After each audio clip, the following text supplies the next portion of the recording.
miércoles 18 de junio es el sexto día de guerra entre Israel e Irán. Los cientos de misiles y drones que han cruzado las fronteras de ambos países han causado daños importantes y varios muertos, tanto en Israel como en Irán. El viernes pasado, Tel Aviv comenzó este ataque con el objetivo de acabar con el programa de enriquecimiento nuclear de Irán.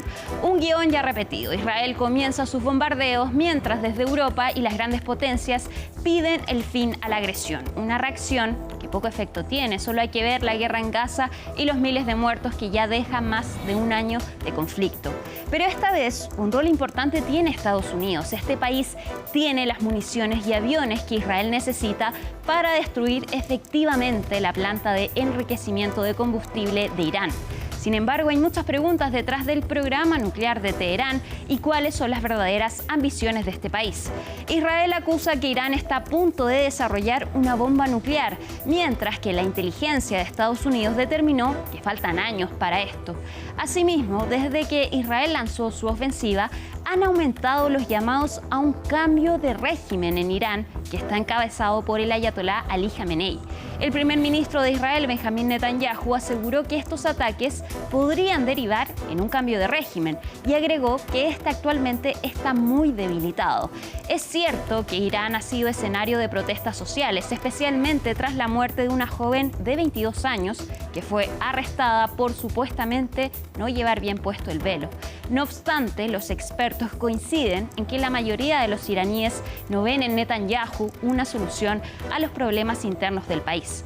Por lo pronto, no se sabe cuándo podría acabar este conflicto. Ante la pregunta sobre una intervención militar estadounidense en Irán, Donald Trump dijo que puede que lo haga o puede que no.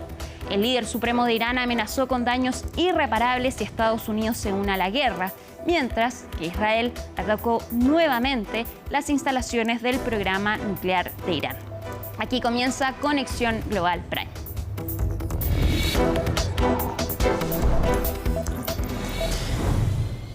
Bueno, ya lo decíamos, vamos a analizar este conflicto entre Israel e Irán, pero para eso hay que entender cómo ha sido la relación entre ambos países. Y para contarnos esto está Gaya Isel Guerra. ¿Cómo estás, Isel? ¿Cómo estás, Alicia?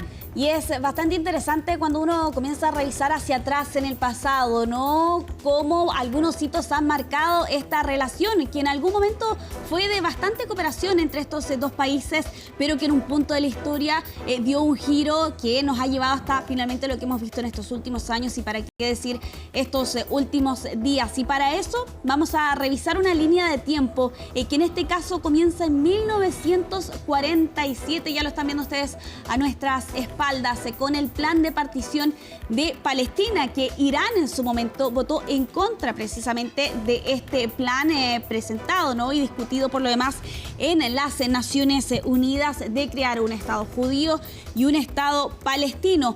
Pero, sin embargo, en 1949 hay un cambio y es que Irán, bajo el liderazgo del Shah Reza Pahlavi, decide finalmente reconocer al Estado de Israel. Y es bastante importante este hito porque, de hecho, en este caso Irán es la segunda nación de mayoría musulmana en efectivamente entregar ese reconocimiento a Israel después de Turquía. Pero, sin embargo, hasta ese momento, los mencionaba, ¿no? Había bastante cooperación entre estas 12 naciones, un apoyo mutuo. Han calificado también aquí algunos analistas, por ejemplo, con Israel, que entrenó y entregó conocimientos agrícolas a los agricultores iraníes en aspectos técnicos. También ayudó a capacitar a las Fuerzas Armadas. En el caso de Irán, proporcionó también petróleo a Israel, algo que también sería bastante fundamental en las próximas décadas. Pero, sin embargo, Alicia, a contar de finales de la década de los 60 y sobre todo, particularmente en 1979, hay un cambio precisamente entre estos 12 países y todo esto debido a la revolución iraní, ¿no?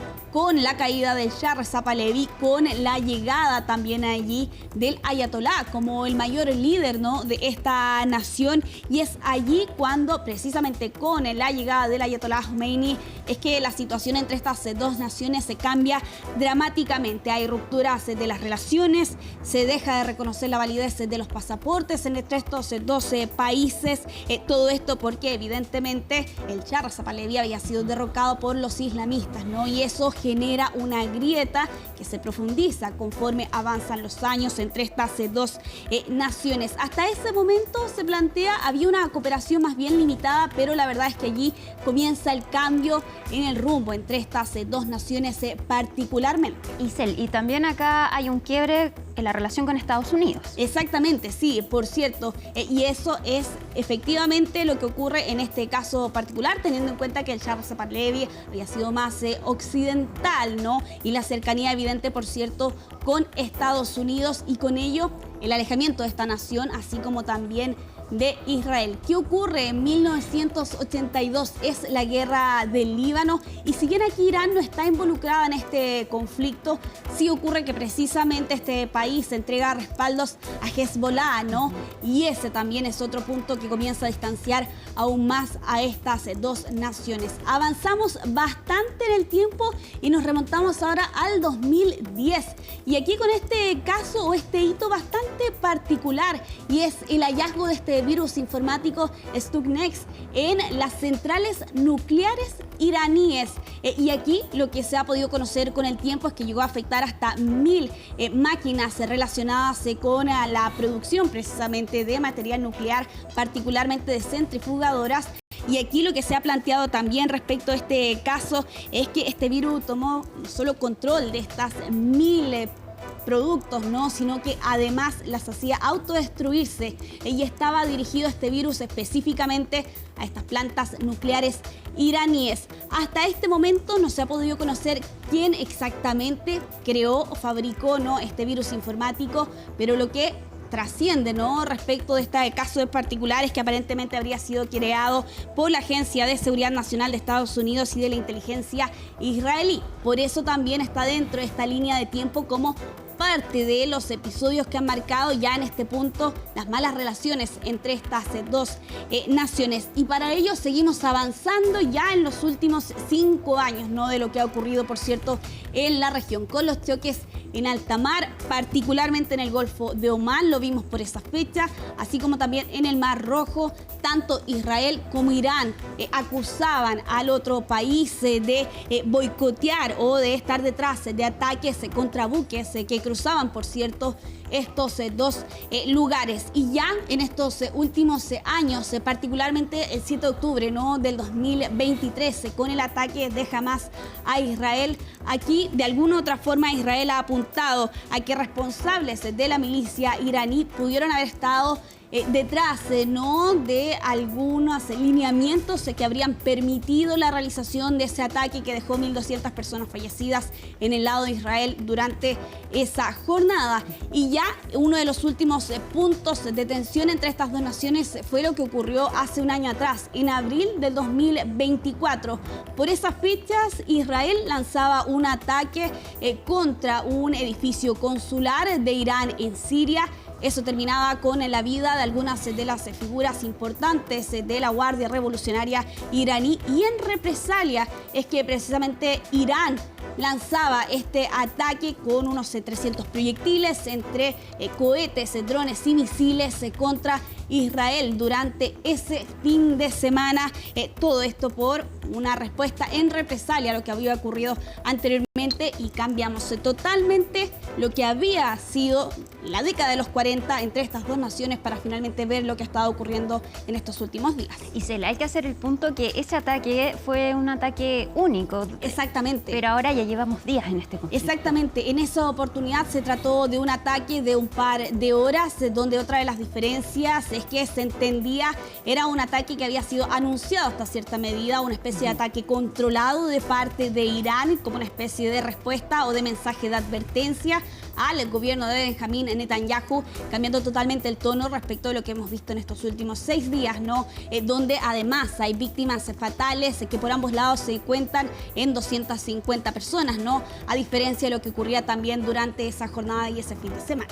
Bueno, estamos pendientes entonces porque no sabemos hasta cuándo va a durar este conflicto y si es que efectivamente Estados Unidos se va a involucrar en esto. Muchas gracias, Isel. Que estés muy bien. Y queremos conocer primero qué está pasando actualmente en Israel, conocer cuál es la situación de los chilenos en este país, y para eso vamos a tomar contacto de inmediato con Hernán López, quien es secretario ejecutivo de la Comunidad Chilena de Israel. Hernán, muchas gracias por acompañarnos. Sabemos que es muy tarde allá, así que te agradecemos estar en Conexión Global Prime. Buenas tardes a ustedes y gracias por interesarse por la realidad de los chilenos en Israel. Hernán, queremos saber primero cómo están ustedes y cómo han vivido estos últimos días de este conflicto con Irán.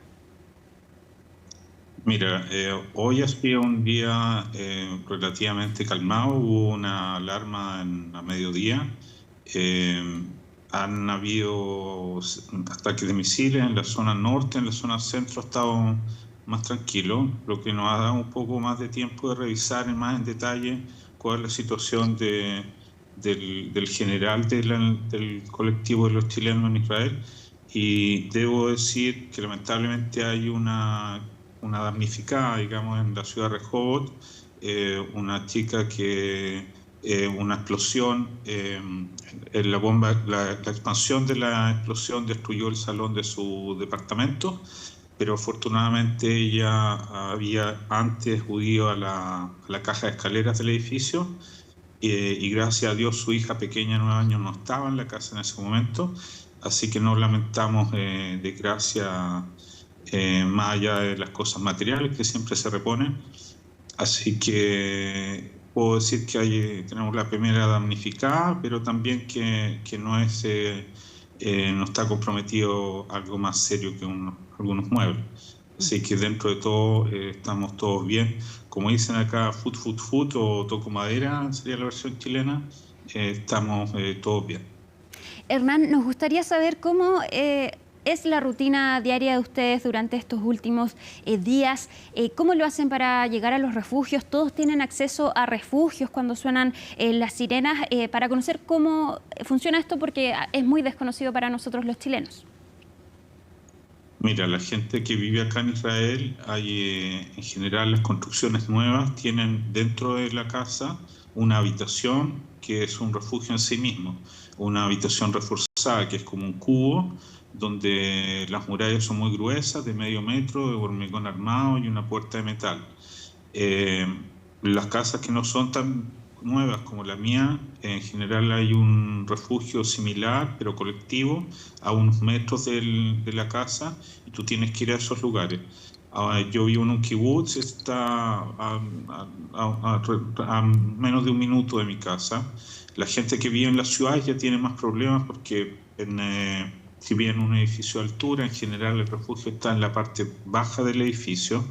Tienen que, si no tiene el departamento antiguo y no tiene dentro del propio departamento, tiene que bajar al refugio, y ahí es donde se han producido los problemas, porque la gente mayor, por ejemplo, no alcanza a llegar, se queda a veces en la caja de escalera, y yo diría que la mayor cantidad de las víctimas fatales que han habido han sido gente de más de 70 que simplemente no alcanza a llegar a los refugios. Todos aquellos que han llegado a los refugios y que incluso todo el edificio ha quedado destruido han salvado bien.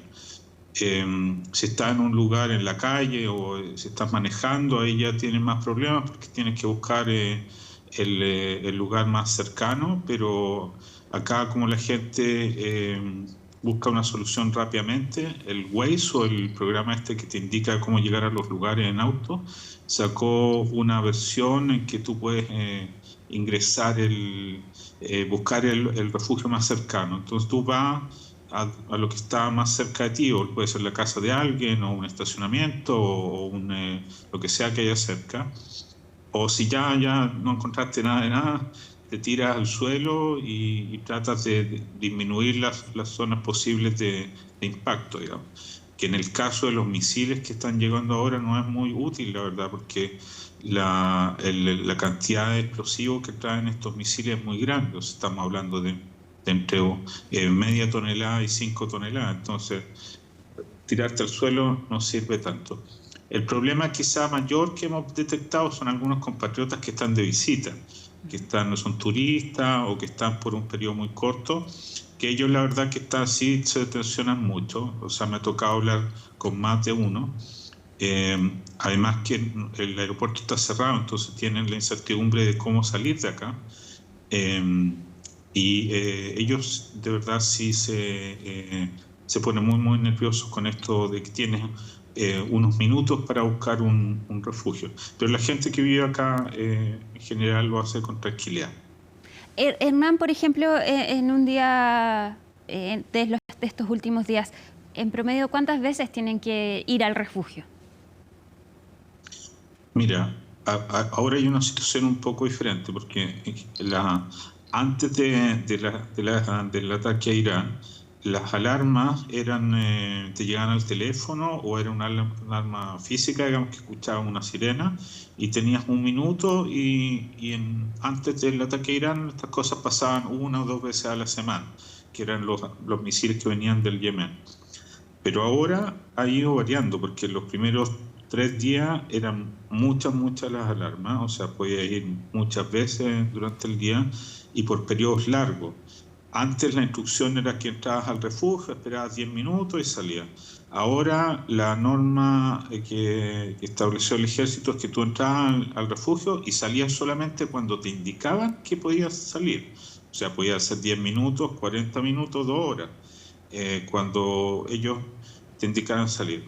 Ahora, en los últimos 10 y medio, yo diría que la intensidad ha bajado. Ha coincidido con las informaciones que se han dado de que la mayoría de las lanzaderas de misiles iraníes están siendo destruidas y ha bajado mucho. O sea, yo hoy día, por ejemplo, recibí la alarma una vez, que es como una alarma previa que llega 20 minutos antes y te dice prepárate, y salí justo a comprar algo y veía que la gente en realidad ya no estaba muy preocupada. O sea, se mantenía siempre cerca de los lugares seguros, pero no había el nerviosismo gigante que había un día y medio antes, digamos. La cosa evoluciona rápido acá. Pero Hernán, entonces, ¿hay miedo en la población o lo toman como algo dentro de la rutina? Mira, acá siempre yo lo explico con la metáfora de que los chilenos nos vinculamos a los terremotos con tranquilidad. O sea, un israelí siempre me dice, bueno, pero ¿cómo los chilenos viven ahí? Y yo dije, bueno, vivimos porque estamos acostumbrados a eso y las casas están construidas para eso y hacemos ejercicio en el colegio para eso. Bueno, acá es lo mismo. La gente lleva muchos años en diferentes versiones de la guerra y a pesar de que obviamente no es algo que tú que desees, digamos, es algo que ocurre y tiene un hecho en la realidad y tienes que asumirlo. Yo diría que no es miedo.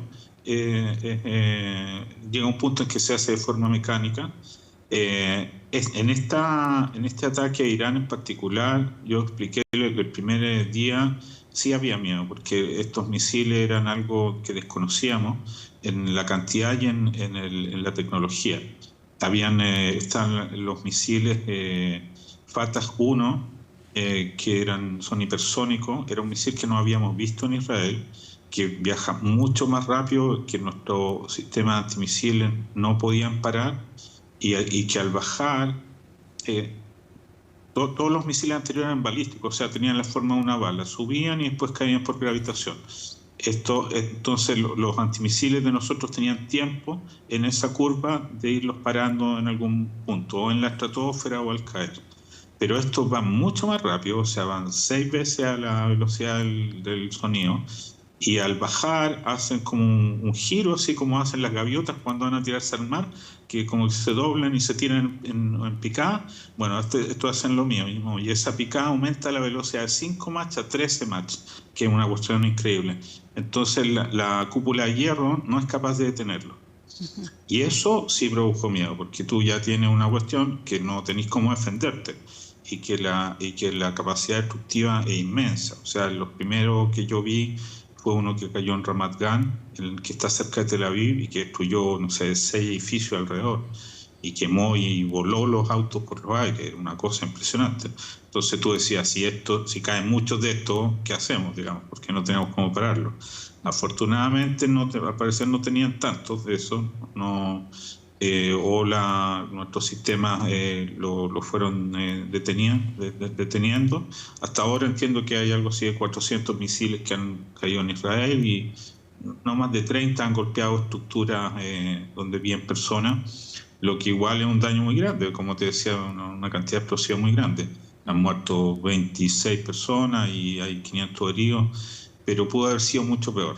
Siempre los israelíes somos parecidos a los chilenos en ese sentido que podemos entendemos que pudo haber sido mucho, siempre pudo haber sido peor. Hernán, y respecto de esto mismo, ¿hay algunos que estén considerando dejar Israel a raíz de estos ataques? Chilenos, mira, está el tema otra vez de la gente que está de visita y que está acá un poco, que no puede salir de acá, que obviamente no vinieron acá para estar en medio de una guerra y ellos quieren salir ya y lamentablemente no es fácil hacerlo. Podrían hacerlo a través de Jordania y tomar el avión pero los chilenos no son tan viajeros, digamos, y requiere cierto proceso que no es más fácil como esperar hasta que se abra el aeropuerto. Ahora, fuera de eso hay personas mayores que sí están solas o que tienen miedo. Me ha tocado hablar con varios de ellos. Algunas familias con niños pequeños, la gente piensa en los niños pequeños, que no, en general gente que ha llegado hace poco y que le cuesta adaptarte a esta atención, o personas que son muy sensibles, o sea, esta cuestión no es algo para todo el mundo, digamos, o sea, hay gente que se quiebra emocionalmente y que escucha justo en esta vuelta no lo he visto tanto, pero al principio de la guerra, después de la matanza del 7 de octubre, yo vi mucha gente que simplemente estaba quebrada emocionalmente. Hay que recordar que este capítulo del ataque a Irán es parte de una cosa muy larga que nosotros llevamos ya casi 2 años y emocionalmente te vas agotando. O sea, yo lo decía ayer, digamos, que yo a modo personal, digamos, no soy una persona tan nerviosa ni mucho menos, soy relativamente tranquilo. Ayer estaba como agotado el cuerpo, como que sentía en el cuerpo que me habían pasado 3 trenes encima, porque mucha la tensión, mucho tiempo, y se van cruzando otras tensiones, porque hay que recordar que nosotros seguimos en guerra en Gaza. O sea, mi hijo volvió ayer a Gaza y hoy día en la mañana uno de los soldados de su batallón murió a causa de un francotirador de Hamas. Entonces, tú como padre, digamos, tampoco es que eso aporte mucho a tu tranquilidad emocional. Ahora, si hay mucha gente que quiere irse, no creo que sean muchos, son unas decenas. Me imagino que el gobierno de Chile está en eso, digamos, en buscar la forma de ayudarlo a salir. Yo estoy en contacto con el cónsul y sé que hay un inicio de trabajo en ese sentido. Veremos, digamos, en uno o 2 días más se abre se abre el espacio aéreo y yo me imagino que el gobierno de Chile va a mandar un avión y saldrán las personas que necesiten salir. Hernán López, muchísimas gracias por acompañarnos, por entregarnos más detalles de la comunidad chilena en Israel. Les mandamos un abrazo muy grande, que sigan manteniéndose seguros y por supuesto a todos los chilenos que están involucrados en este conflicto. Muy buenas noches y muchas gracias. Muchas gracias a ti, muchas gracias por darnos visibilidad en nuestra situación, en nuestra pequeña gran crisis. Gracias. Bueno, y ahora estamos con nuestra compañera Laura Soto, que nos va a explicar en qué va este programa nuclear de Irán que supuestamente desata este conflicto. ¿Cómo estás, Laura? Hola, ¿qué tal, Alicia? Sí, están todos los ojos puestos en este programa nuclear iraní que viene en desarrollo hace ya varios años, pero que particularmente en el último tiempo genera preocupación por esta mayor fuente de enriquecimiento de uranio que se ha alcanzado también en el último tiempo y que es parte de las justificaciones que toma Israel para finalmente comenzar estos estos recientes ataques. Y para explicarles sobre todo aquello, tenemos un mapa en el cual podemos ver parte de las instalaciones nucleares más importantes en Irán. Partiendo, por ejemplo, lo que ustedes ven ahí abajito, Bandar Abbas fue el primer centro de producción que hubo de procesamiento de uranio. Lo que ustedes ven en amarillo era, por ejemplo, una mina que estaba al lado de este centro de procesamiento y que finalmente fue cerrada en 2016. Ahora la principal mina es entonces Sagan, que es la que ustedes ven ahí al centro del país, y desde ahí el centro de procesamiento de uranio Ardakan se establece, entonces básicamente se abastece de lo que sale de esa mina de Sagan, y básicamente el procesamiento de uranio es una de las etapas para finalmente poder llegar a este enriquecimiento. Es la etapa, se puede decir, intermedia, porque aquí lo que se hace es que el uranio, como mineral que está recién extraído en bruto, lo que se hace es convertirlo o básicamente purificarlo para que pase a ser torta amarilla, que es un compuesto de concentrado de óxido de uranio, que eso es lo que se conoce como torta amarilla. Luego está el proceso de la planta de conversión de uranio, que ahí vemos, por ejemplo, Isfahan, que es la que está ahí al centro también en morado, y ahí es cuando esta llamada torta amarilla pasa a ser hexafluoruro de uranio natural, que es un compuesto químico vital para poder enriquecer el uranio, es decir, ya es el otro paso para poder llegar entonces a ese objetivo y para luego llegar entonces a estas plantas de enriquecimiento que son, por ejemplo, dos ahí, Natanz y Fordow. Escuchamos bastante sobre Natanz, por ejemplo. Nos hemos enfocado como que son los objetivos que tiene Israel. Exactamente. Natanz es la mayor planta de este tipo de enriquecimiento de uranio, mientras que Fordow también está la atención puesta ahora último en aquella, porque es una planta que está enclavada en el subsuelo, entre medio de una montaña, y ahí está el llamado por parte de Israel de que Estados Unidos colabore entonces con este conflicto, proporcionando una bomba antibúnker que solamente tiene Estados Unidos y que podría llegar a penetrar en esa planta entonces de enriquecimiento de uranio y finalmente destruirla, que eso es lo que busca en este caso Israel y que por eso tanto pide la ayuda de Estados Unidos en ese sentido. Pero en cuanto al enriquecimiento de uranio, ¿para qué sirve? ¿Por qué es importante aquello? Se enriquece el uranio para usarlo como combustible en las centrales nucleares o para armas atómicas, que es la preocupación que se genera, por ejemplo, en el caso de Israel. ¿Y qué pasa aquí? Lo que ha visto el Organismo Internacional de Energía Atómica es que en el último tiempo Irán ha aumentado su cantidad de uranio enriquecido al grado de 60%, lo ha aumentado en más de la mitad, casi la mitad entre los últimos meses de febrero y mayo de este año, es decir, que llega a una cantidad de 408,6 kilos, que es bastante. Y para poder finalmente crear una bomba atómica se necesita un enriquecimiento del 90%, es decir, le queda poquito ahí para llegar a aquello, y por sobre el 20% de enriquecimiento de uranio no hay otros usos que no sea para tipo militar, es decir, los usos civiles se quedan en el rango de 3 a 4% de grado de enriquecimiento del uranio, es decir, para poder, por ejemplo, usarlo en centrales nucleares, con fines energéticos, por ejemplo, no se necesita mucho enriquecimiento, un grado alto, en cambio para un arma atómica sí se necesita, y ahí recae la preocupación de que Irán ha aumentado su producción del 60% de enriquecimiento en el último tiempo bastante, en alrededor de la mitad de eso. Ahora, una cosa es tener los materiales y otra cosa es el proceso para hacer una bomba atómica y hay diferencias respecto de lo que tiene actualmente Irán. Exactamente, de hecho sabemos que Irán hasta el momento no tiene una bomba atómica. Hay 9 países que sí han logrado llegar a ese 90% de enriquecimiento de uranio. Por ejemplo, está Estados Unidos, Israel, también está India. Y de estos 9 países son India, Israel y Pakistán los que nunca han firmado este tratado de no proliferación nuclear de los años 70. Y en este caso, Irán también ha llegado a acuerdos con las potencias para poder finalmente ahí bajar este nivel de preocupación que se genera, para poder evitar sanciones. Por ejemplo, en 2015, Irán llegó a un acuerdo con las distintas potencias en el cual, por ejemplo, ellos dejaban su nivel de enriquecimiento de uranio bastante bajo, en el 3,75%, no superar ese nivel de enriquecimiento de uranio en su país. Pero ¿qué pasa aquí? Que en 2018, Donald Trump terminó unilateralmente con ese acuerdo y le aplica sanciones a Irán, unas nuevas, otras que ya estaban antes, se las reaplica, y desde ese entonces que Irán ya no se ha sentido obligado finalmente a cumplir con estas demandas, en este caso de Occidente, para que en el fondo se mantenga por debajo del nivel por el cual se podría llegar eventualmente a la creación de una bomba atómica, pero de todas formas ahí, por ejemplo, sabemos lo que dicen los servicios de inteligencia de Estados Unidos.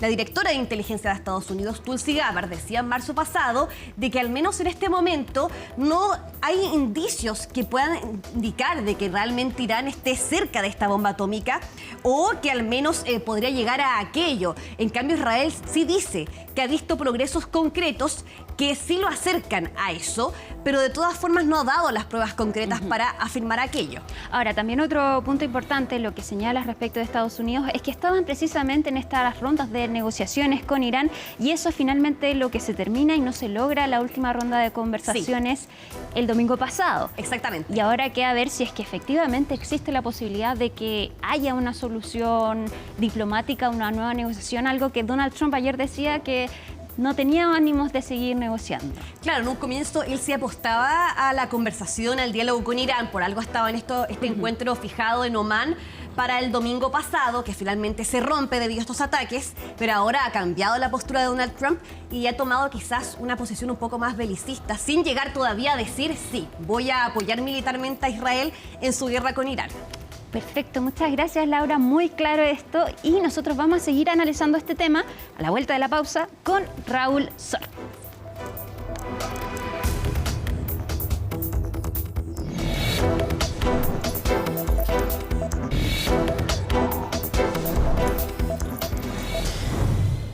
Y como todos los miércoles ya comenzamos el análisis con Raúl Sor. Raúl, ¿cómo estás? Hola Alicia, preocupado. Vimos esta explicación de Laura Soto respecto del tema nuclear en Irán. ¿Cuál es la intención que tiene Irán respecto de esto? Bueno, Irán está siendo atacado y me imagino que su intención es sobrevivir y mantener intacto el régimen y parte de su programa nuclear, que Irán siempre ha dicho no tiene ambiciones de fabricar un arma. Pese a lo que se dice en Occidente y las acusaciones de Israel, Irán ha reiterado que, si bien podría tener la posibilidad de hacerlo, no tiene la intención. Hay que ver, sí. Bueno, ese es un tema que justamente es lo que está en el entredicho y que hasta cierto punto explica las palabras del presidente Trump cuando dice: podríamos atacar Irán, las instalaciones nucleares, o podríamos no hacerlo. Es decir, a esto se les llama muy pomposamente ambigüedad estratégica. Es decir, dejar a tu enemigo o a tu potencial enemigo pensando, adivinando qué es lo que vas a hacer, pero al mismo tiempo le dice que quiero una rendición incondicional por parte de Irán en lo que respecta al programa nuclear. De manera que si tú pides la rendición incondicional, estás movilizando aviones para recarga de bombardero, bueno, se subentiende que estás preparando una acción militar. Tú puedes decir, bueno, esto es una forma de amedrentar, o simplemente es la preparación definitiva. Y, como se señaló antes, la posibilidad de bombardear Israel tiene algunas limitaciones en cuanto a bombas de gran penetración. Y si el bombardeo en Fordow está dentro de una montaña y se necesitan bombas especiales que Israel no dispone, y la especulación es que los bombarderos B-2 estadounidenses van a llevar estas bombas, que son bombas de enorme poder, que pueden penetrar más de 200 metros en una montaña, e incluso 5 o 6 metros de concreto.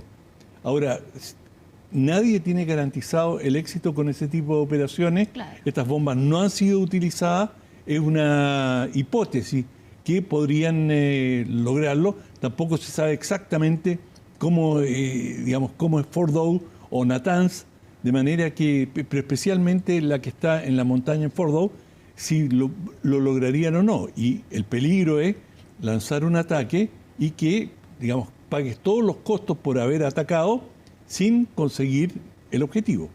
Raúl, de hecho tenemos precisamente esa declaración que señalas respecto de Donald Trump, que la hizo hoy en la mañana cuando le preguntan entonces si es que va a intervenir en este conflicto. Pasemos a revisar qué fue lo que dijo el presidente de Estados Unidos.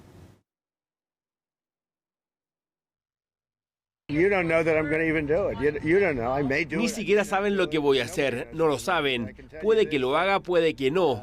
Es decir, nadie sabe lo que voy a hacer. Les puedo decir esto. Irán tiene muchos problemas y quiere negociar. Y les pregunté por qué no negociaron conmigo antes de toda esta muerte y destrucción. Dije que es muy tarde. Les dije que es muy tarde para hablar. Puede que nos reunamos, no sé. Hay una gran diferencia entre ahora y hace una semana. En esta conferencia de prensa, los periodistas le preguntan qué iba a hacer y él dice entre risas, bueno, no les voy a decir cómo voy a actuar ni cuándo, si es que voy a atacar. Pero ha sido cambiante la postura de Donald Trump, porque en un inicio dijo Marco Rubio que Estados Unidos no estaba involucrado en este ataque. Y ahora dan a entender que Estados Unidos sabía que Israel iba a atacar a Irán. ¿Es grande el costo que tendría para Donald Trump si es que accede a intervenir en esta guerra? Bueno, depende cómo intervenga. Probablemente sería una intervención aérea y si tiene éxito, bueno, él se va a arrogar el haber modificado el Medio Oriente por muchas décadas. Es decir, este pecho fue el que tuvo el coraje de iniciar el bombardeo sobre las instalaciones nucleares y lo logramos con éxito. Lo importante o lo central que él querría destacar, me refiero a Trump, es no, como dicen en Estados Unidos, poner botas en el terreno, en el campo de batalla, no comprometer a soldados estadounidenses. Si logra un bombardeo y dan en los blancos y los blancos son anulados y no hay pérdidas humanas estadounidenses, yo creo que él va a salir muy fortalecido y aunque le hayan dicho usted durante su campaña, prometió que no iba a involucrar a Estados Unidos en ningún conflicto, dice, no, pero yo no lo involucré. Yo simplemente intervine en el momento preciso para asegurar que el Medio Oriente sea una región segura una vez más. De hecho, la invasión a Irak en 2003 le costó bien caro a George Bush llevar las tropas a terreno. Entonces, mi pregunta ahora es... ¿Y en Afganistán? Y en Afganistán. La relación entre Netanyahu y Trump de igual forma es bastante compleja. Entonces también sería prestarle harta ropa intervenir en esto. Es compleja, pero es una relación de sociedad, o sea, de amistad y de alianza. Y no solamente con Estados Unidos, también Europa ha estado secundando, respaldando a Israel, y Gran Bretaña ha movilizado aviones de combate que ha instalado en Chipre con la idea, donde tiene base aérea, con la idea de que si es necesario intervenir, lo va a hacer y no sería una intervención contra Israel, sería una intervención contra Irán. También Alemania ha hecho declaraciones, incluso su canciller ha dicho, mira, hay que reconocer que Israel está haciendo el trabajo sucio, con lo que quiere decir Israel está eliminando a este enemigo y bueno, ellos están haciendo, es el sacrificio que hace Israel por nosotros. Y esa es un poco la percepción que existe en Europa Occidental y en Estados Unidos. Ahora, el primer día del conflicto, Benjamín Netanyahu, el primer ministro, le habló al pueblo iraní. Me gustaría que revisáramos esas declaraciones antes de pasar a ese tema.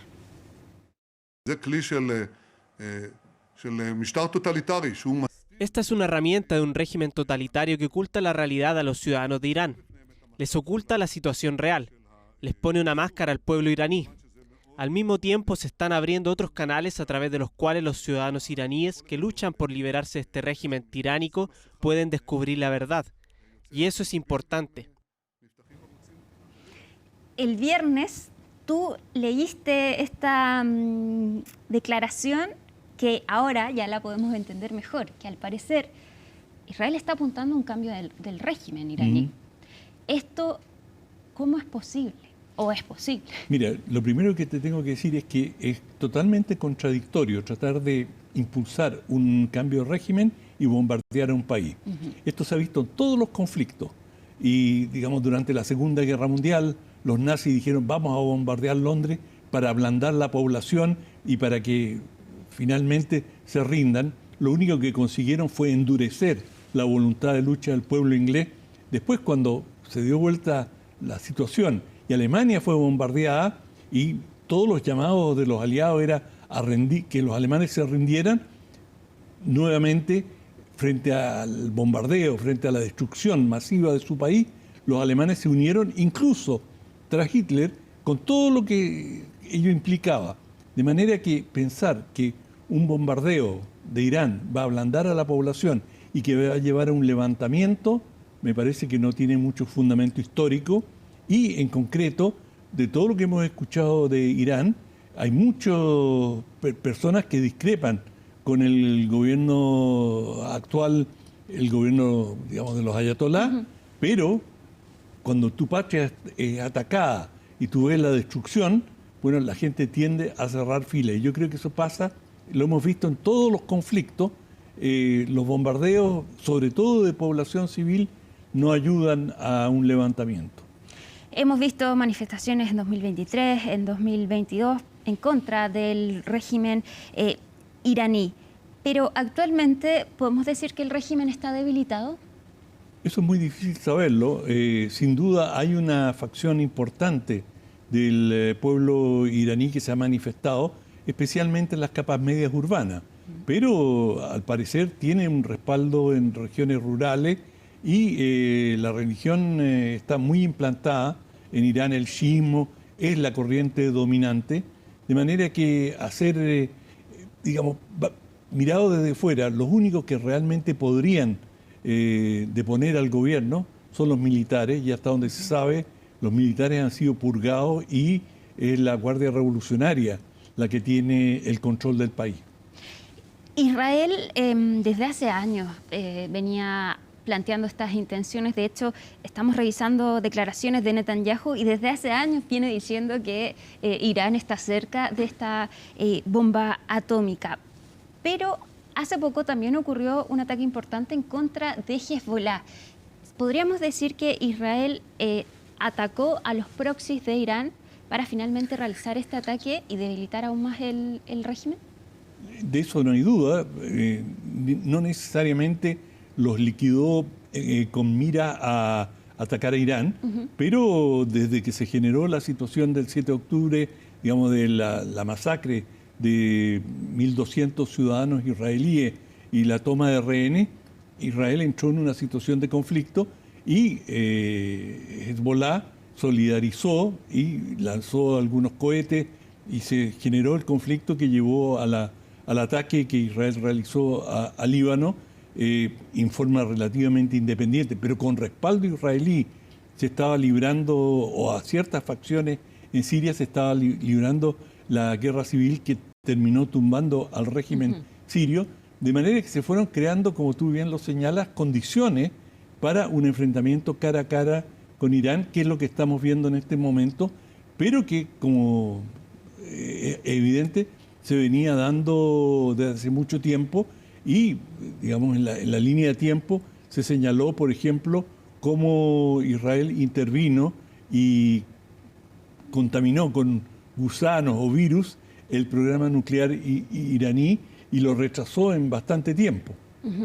Ahora, ¿a quién deberíamos poner ojo en la región? ¿Cuáles van a ser los actores importantes que podrían tener algún efecto en este conflicto? Me refiero a los países de la zona.